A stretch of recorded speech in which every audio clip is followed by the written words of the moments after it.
ऐसी भी बहुत ही वेल रिसर्च डेवलपमेंट है, जो इंडिकेट करती है कि पाकिस्तान बहुत तेज़ी से मशरक़ वस्ता की अंदरूनी एक चपकलश और एक पावर पॉलिटिक्स जो है उसका हिस्सा बनता चला जा रहा है।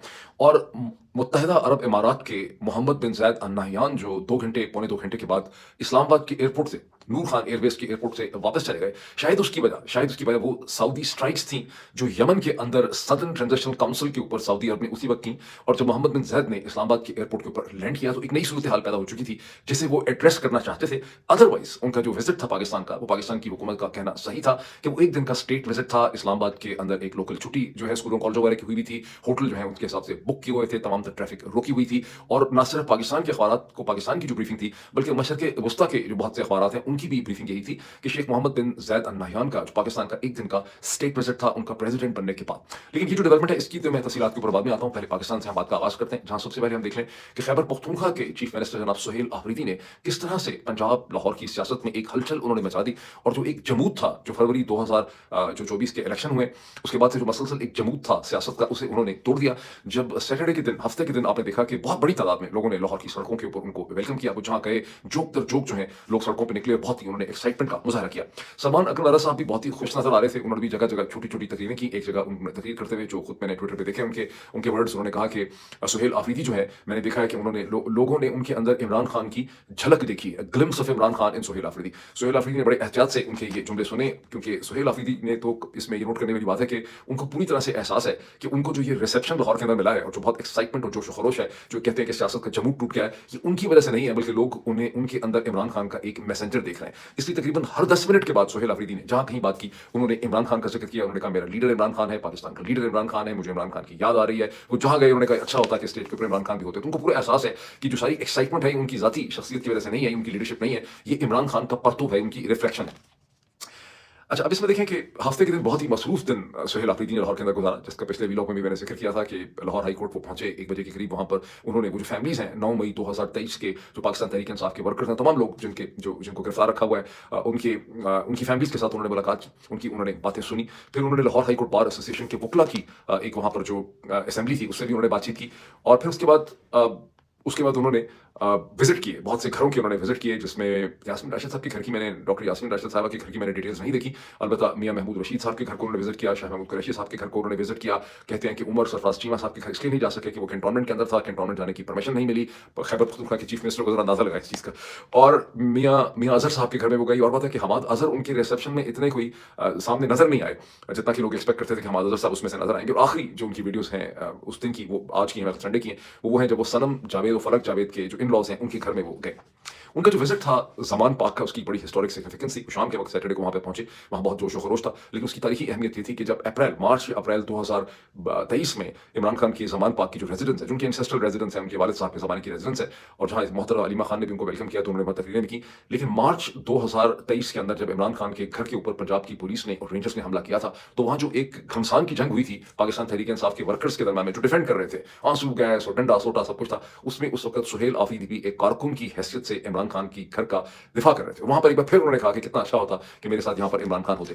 बॉटम लाइन क्या है? बॉटम लाइन क्या है कि सुहेल आफरीदी ने जो ये इनिशिएटिव लिया, ये इमरान खान का मशवरा था, ये उनके अपने जहन की इख्तियार थी, मैं 100% क्लियर नहीं हूँ। लेकिन सुहेल आफरीदी ने लाहौर की और पंजाब की सियासत का जो एक जमूद था, और जो उसके अंदर एक मुर्दनी छाई हुई थी, उसे उन्होंने यहाँ पर तोड़ दिया। अब इसमें वो क्या क्या रहे हैं, वो क्या तो यही रहे कि मैं स्ट्रीट एजिटेशन के स्ट्रीट मूवमेंट जो है यहाँ से लॉन्च करना चाह रहा हूँ। जब उन्होंने एक से ज्यादा दफा उन्होंने मोहतरमा अलीमा खान साहबा जो उनके साथ साथ थी, उनके साथ खड़े होकर उन्होंने बातचीत की। अब उनको हर तरफ देखना पड़ रहा था। मोहतरमा अलीमा खान की एक पोजीशन है टॉक्स के हवाले से, दूसरी तरफ से इमरान खान की एक और पोजीशन है टॉक्स के हवाले से, तहरीक तहफ़्फ़ुज़ आईन पाकिस्तान की एक और पोजीशन है टॉक्स के हवाले से। बहरहाल उनसे जो सवाल पूछा गया हुकूमत से टॉक्स या नेगोशिएशन का या डायलॉग का, तो उन्होंने कहा कि उनकी असेसमेंट ये है कि ये जो हुकूमत है शरीफ खानदान की, ये टॉक्स, नेगोशिएशन और डायलॉग के हवाले से बिल्कुल भी सीरियस नहीं है। इसमें से बहुत उनकी बात में सपोर्ट है, क्योंकि आप ये देखते हैं कि लाहौर में भी जगह जगह पुलिस ने उनका रास्ता रोका। वो जहाँ गए, पुलिस ने रास्ते ब्लॉक किए हुए थे। यही सूरत हाल लिबर्टी चौक में थी, यही सूरत हाल फूड स्ट्रीट पे थी, यही सूरत हाल जहाँ भी हो गए, यही सूरत हाल थी।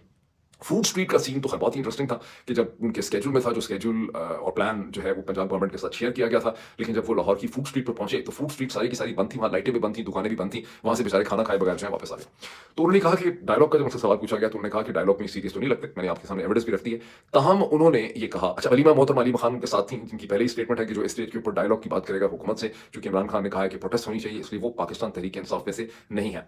तो इस मौके की नजाकत को समझते हुए उन्होंने कहा कि इमरान खान का मैसेज ये था कि उन्होंने ये फैसला मसला जो है कि प्रोटेस्ट करनी है, ये डायलॉग करना है, ये उन्होंने तहरीक तहफ़्फ़ुज़ आईन पाकिस्तान की जो लीडरशिप है, जिसमें महमूद खान अचकज़ई और राजा नासिर अब्बास हैं, उनके ऊपर इमरान खान ने फैसला छोड़ा। अब दूसरी तरफ क्या सूरत हाल है, पीएमएलएन जो डायलॉग जिनके साथ होना है, पीएमएलएन के लीडर्स का जो रिएक्शन है वो भी मैनीफोल्ड किस्म का रिएक्शन है। 3 लीडर्स की स्टेटमेंट्स हमारे सामने कम से कम आई। वैसे तो शहबाज शरीफ साहब ने ये कहा, क्योंकि हाँ, तहरीक तहफ़्फ़ुज़ आईन पाकिस्तान ने जुमेरात के दिन ये कहा कि हम शहबाज शरीफ साहब ने हमें डायलॉग की जो ऑफर की है प्राइम मिनिस्टर की हैसियत से, हम उसे वेलकम करते हैं। अब शहबाज शरीफ की टीम की तरफ से कहा जा रहा है कि प्राइम मिनिस्टर इसके ऊपर गौर व फिक्र करेंगे, वो देखेंगे कि पाकिस्तान तहरीक इंसाफ के तहरीक तहफ़्फ़ुज़ आईन पाकिस्तान सीरियस है, तो फिर वो डायलॉग होगा। लेकिन बड़ी इंटरेस्टिंग कमेंट्स इस हवाले से पाकिस्तान मुस्लिम लीग के 3 जो लीडर्स हैं, जिसमें नेशनल असेंबली के स्पीकर अयाज सादिक साहब भी थे, जिसमें राना सनाउल्लाह साहब जो एडवाइजर हैं पॉलिटिकल अफेयर्स के शहबाज शरीफ साहब के वो भी थे, और उनके साथ तारिक फजल चौधरी साहब भी थे। इन्होंने एक मीडिया टॉक की सखर में, ये सखर में क्यों थे, ये जा रहे थे घड़ी खुदा बख्श, जहां मोहतरमा बेनज़ीर भुट्टो की 27 दिसंबर की जो एनिवर्सरी थी उनकी, ये कितनी एनिवर्सरी होगी उनकी, 18वीं एनिवर्सरी है उनकी असैसिनेशन की, वहां ये जा रहे थे। सखर में इन्होंने मीडिया से बात की, इन्होंने कहा जी पाकिस्तान तहरीक इंसाफ जो है वो कुछ सीरियस नहीं लगती, वो मिक्स्ड सिग्नल्स दे रही है, जबकि हलीमा खान ये कहती हैं कि जो डायलॉग की बात करेगा वो पाकिस्तान तहरीक इंसाफ में से नहीं है और ये कुछ सीरियस हमें लग नहीं रहे, लेकिन वज़ीर आज़म ने जो है इसका फैसला करना है और वो इसका फैसला कर सकेंगे, वो इसको रिस्पॉन्ड करेंगे। ये उनकी पोजीशन है इस वक्त पीएमएलएन की। अब घड़ी खुदा बख्श के अंदर क्या सीन था, क्योंकि उसका जिक्र हो ही क्या, घड़ी खुदा बख्श के अंदर बड़ा ही इंटरेस्टिंग सीन था, जहां जनाब बिलावल जरदारी, उनके वालिद साहब जनाब आसिफ अली जरदारी जो हैं, वो एक दूसरे के साथ मुकाबला कर रहे थे कि वो दोनों में से जनरल आसिम मुनीर का ज्यादा लॉयल कौन है, ज्यादा ओबीडियंट कौन है, कौन उनकी ज्यादा तारीफ करता है। और वहां पर दोनों ने उनकी बड़ी तारीफ की, एयरफोर्स की बड़ी तारीफ की, फौज की बड़ी तारीफ की, लेकिन आसिफ अली जरदारी साहब ने तो हिंदुस्तान के रेफरेंस करते हुए कहा कि हमारा जर्नल जो है वो उनको नौकों चने चुभो देगा। यानी आसिम, अच्छा इससे क्या पता चलता है, इससे ये पता चलता है कि अब पाकिस्तान की सियासत की ये कंपल्शन और रिक्वायरमेंट बन चुकी है कि जब भी कोई सियासतदान इंपॉर्टेंट बात करेगा तो उसे जनरल आसिम मुनीर की तारीफ करनी है। सिस्टम जो है वो जनरल आसिम मुनीर के कहते तक घूम रहा है कि अगर आप उनसे अपनी ओबीडियंस और अपनी लॉयल्टी और अपनी जो एक निस्बत है वो शो नहीं करते, तो आपके लिए बड़े खतरात जो हैं वहां पे पैदा हो जाएंगे। अब 18 बरस गुजर चुके हैं, वहां किसी ने ये सवाल उनसे नहीं पूछा। अच्छा, बेनज़ीर भुट्टो का जिक्र कम ही हुआ है, जो क्लिप्स हमने देखे हैं उसमें मोहतरमा बेनज़ीर भुट्टो का तो जिक्र रवायती हुआ है, ज्यादा जिक्र वहां पे आसिम मुनीर साहब की तारीफों का हुआ है। और ये याद रहे कि ये 18वीं एनिवर्सरी है।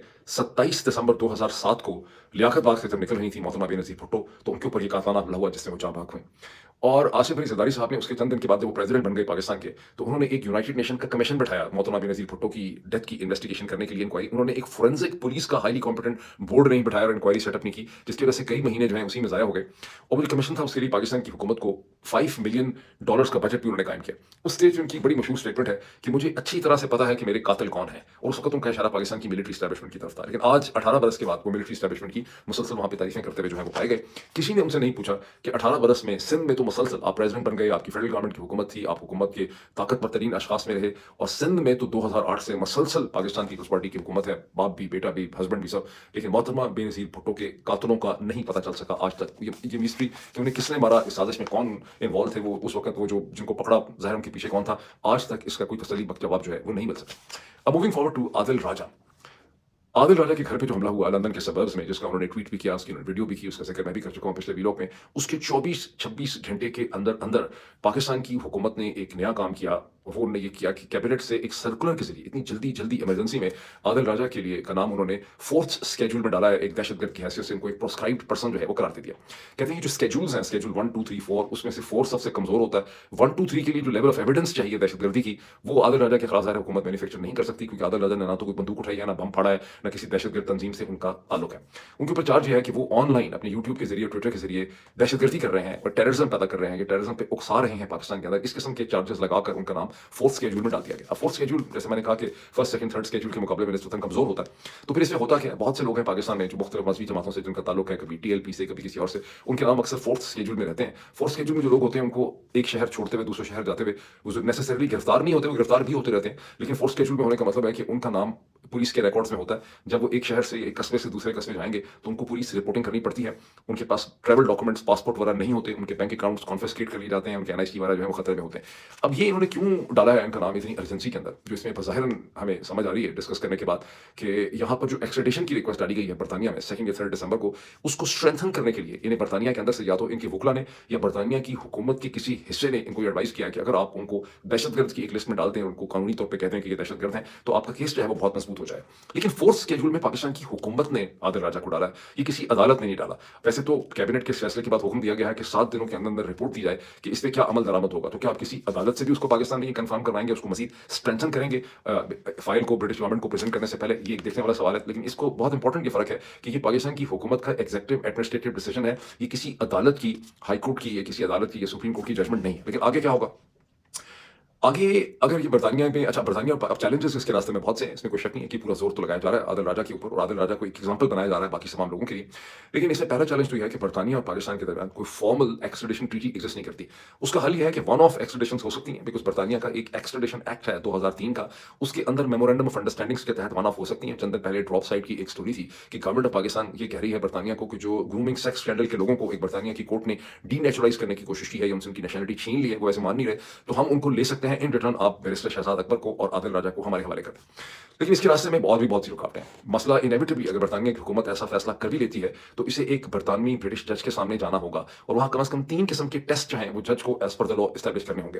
पहला यह है कि ये पॉलिटिकली मोटिवेटेड तो नहीं है। इन केस ऑफ आदिल राजा की खुल्लम खुल्ला नजर आ रहा है, गुज़िश्ता 2-2.5-3 बरस की हिस्ट्री देखें कि इसमें बहुत ज्यादा पॉलिटिक्स इन्वॉल्व है। आदिल राजा के ऊपर बार बार केसेस बनाए गए, बार बार इल्जाम लगाए गए, उनके ऊपर डिफेमेशन का केस भी जो है वो बनाया गया, तो उनके खिलाफ एक खासी पॉलिटिकली मोटिवेटेड किस्म का केस है। और जहां ब्रिगेडियर साहब ने, राशिद नसीर साहब का जो केस था, वहां आदिल राजा का डिफेंस कमजोर था, बिकॉज उन्होंने बहुत सी ऐसी बातें उनके बारे में की थी। यहाँ आदिल राजा का डिफेंस जो है वो बहुत ज्यादा कानूनी तौर पे मजबूत है। दूसरी चीज जो जज के सामने डिटरमिन करनी है वो ये है कि डबल क्रिमिनलिटी होनी चाहिए, डुअल क्रिमिनलिटी। डुअल क्रिमिनलिटी का मतलब है कि एक्सट्रेडिशन तब हो सकती है कि जिस चीज में एक्सट्रेडिशन की जा रही है वो बरतानिया के अंदर भी जुर्म हो और जो मुल्क मांग रहा है उसमें भी जुर्म हो। लेकिन ऑनलाइन इसे कहते हैं बातें करना, खप डालना, शोर मचाना, कितनी ही गलत क्यों ना हो, वो बरतानिया के अंदर कोई जुर्म नहीं है, वरना बरतानिया के अंदर भी कोई केस इस हवाले से रजिस्टर हो सकता होता। तीसरी भी एक चीज है जो बहुत ही स्ट्रॉन्ग है, वो चीज है बरतानिया अभी भी सिग्नेटरी है और उस पर वो फॉलो करता है, उसके ऊपर नाफिजुल अमल है। यूरोपियन यूनियन का जो ह्यूमन राइट कन्वेंशन है वो अभी भी बरतानिया पे लाजम है, वो बहुत से मुल्कों पे लाजम है, वो इवन तुर्की जो यूरोपियन यूनियन का कभी मेंबर नहीं है उसके ऊपर भी लाजम है। तो ये जो 3 टेस्ट हैं ये कैसे अदालत से पास हो सकेंगे। लेकिन कोशिश इनकी फिर भी यही कि अगर ये मामला अदालत तक भी चला जाता है तो आदिल राजा के लिए, तमाम व्लॉगर्स के लिए, तमाम यूट्यूबर्स के लिए, जितने भी सोशल एक्टिव लोग हैं उन सब के लिए बहुत बड़ी दरसर्दी होगी। इसका मतलब क्या है, बॉटम लाइन मतलब यह है कि बरतानवी पाकिस्तानी ओरिजिन शहरी हैं, उनको एक और लीगल फाइट के लिए, सोलिसिटर्स के लिए, फंडिंग के लिए और इस फाइट के लिए उनको तैयार होना चाहिए, जिसमें मैं समझता हूं कि जितना ज्यादा मीडिया को इन्वॉल्व किया जाएगा, ब्रिटिश मीडिया को, कि क्या हो रहा है, उतना ज्यादा इसमें कामयाबी होगी और आदिल राजा का आप लोग, हम सब लोग जो है बेहतर डिफेंस कर सकेंगे। तो मुझे लग रहा है कि नई जंग जो है इस हवाले से शुरू हो रही है। अब मैं आऊं उस चीज की तरफ जिसका मैंने शुरू में कहा कि कैसे ऐसा लगता है कि पाकिस्तान जो है वो मशरक़ वस्ता की एक बड़ी मुश्किल किस्म की सियासत में फंसता चला जा रहा है, उसकी दलदल के अंदर। बहुत ज्यादा इसमें लोगों का ख्याल है जिनसे मेरी बात हुई है कि उनका कहना यह है कि मोहम्मद बिन ज़ायद अल नहयान का विजिट वाकई उनका पहला अनाउंस्ड स्टेट विजिट था। पाकिस्तान की गवर्नमेंट ने भी जो ब्रीफिंग मीडिया को दी हुई थी उसमें भी ये स्टेट विजिट था, और खुद मशरक़ वस्ता के अखबारों को जो ब्रीफिंग मिली हुई थी मुत्तहिदा अरब इमारात से, ये स्टेट विजिट ही था। तो ये कोई 2 घंटे का विजिट नहीं था जो अल्टीमेटली हुआ कि 2 घंटे में वहां से वो चले गए। तो फिर क्यों ऐसा? और पाकिस्तान की गवर्नमेंट ने तो इस्लामाबाद में एक लोकल छुट्टी दी हुई थी, स्कूलों को, कॉलेजों को, होटलों में कमरों की रिजर्वेशन की हुई थी, पुलिस जगह जगह थी। तो जाहिर है कि उनको एयरपोर्ट से ही वापस नहीं जाना था, और जैसा कि हुआ कि वो एयरपोर्ट से निकले ही नहीं। अब इसके बारे में थोड़ा सा कि निकले तो वो आर्मी चीफ के घर में गए, जहां आर्मी चीफ की जो साहिबजादी है उनका कोई निकाह था, उस निकाह को उन्होंने ब्लेस किया। फिर कुछ शुरू में बाज़ लोगों ने ये कह दिया था, फिर आपने अपनी पोजीशन चेंज की, उनको कहीं से डंडा वंडा आ गया, उन्होंने कहा कि नहीं, कोई निजी मुलाकात करने के लिए गए थे। लेकिन अगर वो निकले हैं नूर खान एयरवेज से आधे घंटे के लिए तो वो सिर्फ आर्मी हाउस गए थे। बहरहाल 2 घंटे से ज्यादा उस एरिया में वो नहीं ठहरे, इस्लामाबाद वो नहीं है। ठीक, अब वो क्यों नहीं आए? बिकॉज जब वो जहाज में पाकिस्तान पहुंच रहे थे और जब उनको वेलकम किया जा रहा था पाकिस्तान के 6 F-16 की तरफ से, तो एन उस वक्त मशरक़ वस्ता में एक और चीज हो रही थी बड़ी कैटेक्लिस्मिक किस्म की। वो ये थी कि सऊदी एयरफोर्स ने ताबड़तोड़ हमले किए यमन के अंदर। सदर्न ट्रांजिशनल काउंसिल जो एक मिलिशिया है जो कि यूएई फंडेड और यूएई सपोर्टेड है, जिस तरह से जो रैपिड सपोर्ट फोर्सेज हैं सूडान की, उनको भी मुत्तहिदा अरब इमारात की सपोर्ट हासिल है, और जो सूडानीज एयरफोर्स हैं उनको सऊदी अरब की सपोर्ट हासिल है। यहाँ पर भी यमन के अंदर इस वक्त 3 ग्रुप्स पाए जाते हैं। एक यमन की फॉर्मल गवर्नमेंट है जिसे सऊदी अरब रिकॉग्नाइज करता है, एक ईरान बैक्ड हूतीज है, और तीसरा इसे कहते हैं ये सदर्न ट्रांजिशनल काउंसिल है जिसे यूएई की सपोर्ट हासिल है। शुरू में सदर्न ट्रांजिशनल काउंसिल और यमन की हुकूमत जो है जिसको सऊदी अरब सपोर्ट करता है, ये सब एक साइड पे थे। लेकिन गुज़िश्ता चंद महीनों से इनके दरमियान में एक वेज आ चुकी है और सऊदी अरब और मुत्तहिदा अरब इमारात जो है वो आमने सामने खड़े हैं। तो जब शेख ज़ैद बिन अल नहयान ने इस्लामाबाद पे लैंड किया तो उस वक्त सऊदी हमला हो चुका हुआ था और सऊदी की बड़ी सख्त स्टेटमेंट्स आ रही थी, क्योंकि सदर्न ट्रांजिशनल काउंसिल ने इन्हीं दिनों में, चंद दिन पहले, हद्रमुत का जो उन्होंने प्रोविंस है उसे उन्होंने छीन लिया यमन की हुकूमत से। In Saudis are spitting fire on it. वो कह रहे हैं कि ये प्रोविंस में से जो है सदर्न ट्रांजिशनल फोर्सेस जो है उनकी काउंसिल की, यहाँ से निकल जाए। अब उसके बाद क्या हुआ? उसके बाद यहाँ पे थोड़ी सी बड़ी कंफ्यूजन है कि इस वक्त मोहम्मद बिन ज़ायद कहाँ पे हैं। पाकिस्तान के तमाम सोशल मीडिया और मीडिया की डिस्क्रिप्शन के हिसाब से वो जब नूर खान एयरवेज से निकले तो वो फिर रहीम यार खान चले गए, जहाँ उनका अपना पैलेस है शिकार के लिए, जहाँ वो फरवरी 2025 में भी आए थे, लेकिन दिसंबर जनवरी में भी आते हैं। अब इस वक्त क्या वो रहीम यार खान में है गुज़िश्ता 2 दिनों से, कि वो वापस अबू धाबी पहुंच चुके हैं। ग्रॉक पे जो मैंने सर्च किया है, ग्रॉक इंसिस्ट करता है कि ट्रैकिंग ये शो करती है कि जब वो पाकिस्तान से निकले तो वो रहीम यार खान नहीं गए, वो वापस अबू धाबी गए और वहाँ मौजूद हैं। लेकिन ग्रॉक भी एडमिट करता है कि इसके बारे में कोई कंक्लूसिव उनकी किसी मीटिंग की, उनकी कोई एंगेजमेंट की खबर जो है नहीं आ सकी, तो 100% कन्फर्मेशन नहीं हो सकती। अब अखबारों से ही आपको जो पता चलेगा या नेट से पता चलेगा। सो क्यों हुआ ये सारा कुछ? इसलिए कि ऐसा क्राइसिस खड़ा हो गया मोहम्मद बिन ज़ायद के लिए कि जिसको उन्हें फौरी तौर पे एड्रेस करना था, और अगर वो पूरा दिन इस्लामाबाद में गुज़ारते तो उनके पास वक़्त नहीं था, उनको इसमें सलाह-मशवरा करना था अपनी टीम के साथ, सऊदीज़ के साथ। बहरहाल वो सलाह-मशवरा करने के बाद मुत्तहिदा अरब इमारात ने सऊदी एक्शंस की इस तरह से उन्होंने उनको वेलकम किया, उन्होंने कहा कि सऊदी जो इनिशिएटिव है फॉर पीस। अच्छा, सऊदी इनिशिएटिव फॉर पीस क्या? सऊदीज़ ये कहते हैं कि यमन को मुत्तहिद होकर एक रियासत की शक्ल में रहना है, इसके हिस्से अलग-अलग डिफरेंट ज़ोन्स यहाँ पे नहीं चल सकते। And to the extent Saudis जो हैं उनका जो एटीट्यूड है हूतीज़ की तरफ भी चेंज हो चुका है। वो हूतीज़ के भी एंगेज करने को तैयार हैं, जबकि मुत्तहिदा अरब इमारात की हूतीज़ की तरफ ज़्यादा स्ट्रांग पोजीशन। बहरहाल मुत्तहिदा अरब इमारात के देखा-देखी पाकिस्तान ने भी वेलकम किया। उन्होंने कहा कि सऊदी जो इनिशिएटिव है यमन के ऊपर, उसको पाकिस्तान वेलकम करता है, और यूं इस पूरी चीज़ को अंडर छुपाने की कोशिश की।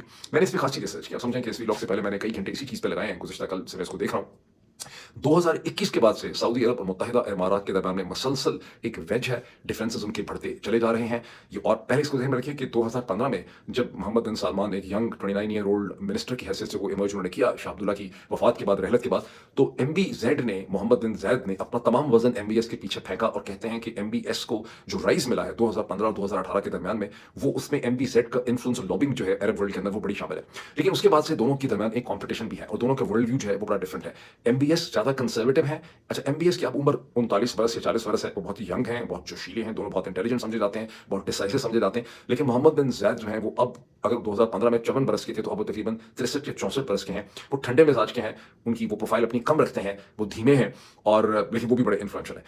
लेकिन वो हर चीज़ में नेसेसरली एक तरह से नहीं देखते। उनका जो विजन है मुत्तहिदा अरब इमारात का वो बड़ा मॉडर्निस्टिक है, ग्लोबल इंटीग्रेशन का है। वो इसराइल को एंगेज करने में, फौरी तौर पर अब्राहमिक अकॉर्ड को कंक्लूड करने के, इसराइल को रिकॉग्नाइज करने में बहुत ज़्यादा पेश हैं। उनके मुल्क से पता नहीं दिन में कितनी फ्लाइट जो है वो इसराइल की तरफ निकलती हैं, जबकि MBS जो है वो इसराइल की तरफ अपनी मूवमेंट में कॉशियस है।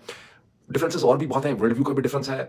जो मेन डिफरेंसेस इमर्ज हुए हैं वो यमन के हवाले से है, वो सूडान के हवाले से है, वो ऑयल प्राइसेस के हवाले से है, वो इसराइल के हवाले से है। चंद दिन पहले जब वाशिंगटन के अंदर MBS आए मोहम्मद बिन सलमान, तो उन्होंने डोनाल्ड ट्रंप से ये शिकायत भी लगाई, इसरार किया कि मुत्तहिदा अरब इमारात को ये समझाया जाए कि वो सूडान के अंदर जो सूडानीज आर्म फोर्सेस हैं उनके रास्ते में जो वो रैपिड सपोर्ट फोर्सेस को, रैपिड सपोर्ट RSF को सपोर्ट करते हैं, वो ना करें। अब ये भी एक क्राइसिस खड़ा हो गई, बात आउट हो गई। ट्रंप ने कहा कि वो मुत्तहिदा अरब इमारात से बात करेंगे, तो मोहम्मद बिन ज़ायद की पोजीशन यही कि हम अब RSF को सपोर्ट नहीं कर रहे। और बात है कि वेस्टर्न मीडिया कहता है कि वो सपोर्ट कर रहे हैं। तो सूडान भी एक इशू है, कंपीटिंग इशू है, यमन भी एक कंपीटिंग इशू है, ऑयल प्राइसेस भी कंपीटिंग इशूज हैं, और इस वक्त इसराइल भी एक कंपीटिंग इशू है, जहां पर एक साइड कॉशियस चलना चाहती है, सऊदी अरब और मुत्तहिदा अरब इमारात जो है बहुत तेजी से जाना चाहती है। ये वो टेंशंस हैं दो इंपॉर्टेंट पाकिस्तान की एलाइज की, जिसके दरमियान में इस वक्त पाकिस्तान फंसा हुआ है, जिसको बहुत तरीके से नीटली छुपाया गया है। मैंने किसी को सोशल मीडिया पर इसे डिस्कस करते नहीं देखा। तो मूविंग फॉरवर्ड, ये जो इस वक्त रिलेशनशिप है मुत्तहिदा अरब इमारात के साथ, इसका एक और भी बड़ा इंटरेस्टिंग एग्जाम्पल है कि कैसे इससे मसाइल पाकिस्तान की पैदा हो रहे हैं। पाकिस्तान